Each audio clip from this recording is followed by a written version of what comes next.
এই জিনিসটা আমি পারচেস করেছি মিশো থেকে। আমার হঠাৎই দরকার পড়ে গেছিলো এই জিনিসটার। হ্যাঁ, এতগুলোই কোয়ান্টিটির দরকার ছিল, কোথায় যাব ভেবে না পেয়ে সঙ্গে সঙ্গে মিশোতে সার্চ করি আর পেয়ে যাই খুব মানে প্রফিটেবল দামে অ্যান্ড অ্যাফোর্ডেবল দামে। Exactly, and obviously প্রফিটেবলও।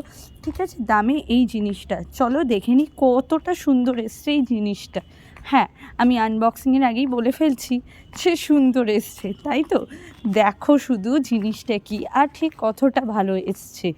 আমি সত্যিই বলছি, এক্সপেক্টই করিনি যে এই প্রাইসে এইরকম জিনিস আমি পাবো। তো আমি ভেবেছিলাম যে জিনিসটা ভালো না আসলে জিনিসটাকে রিটার্ন করব, বাট তারপর দেখি দেখো এত সুন্দর এসছে। আর জিনিসের ভেতরের জিনিসগুলো এগুলো এক্স্যাক্টলি রিটার্ন গিফট হিসেবে আমরা আনিয়েছিলাম। ঠিক আছে, তো জিনিসটা এতটাই ভালো এসছে, এতটাই ভালো এসছে, আমি তো খুব হ্যাপি হয়ে গেছি দেখে। আমি লিঙ্কটা অবশ্যই তোমাদের সঙ্গে স্ক্রিনশটটা শেয়ার করে দেবো। ভেতরে আছে দুটো পেন্সিল, একটা ইরেজার, একটা শার্পনার, একটা স্কেল। Bye bye. প্লিজ তোমরা অবশ্যই শেয়ার করবে তোমাদের ওপিনিয়ন।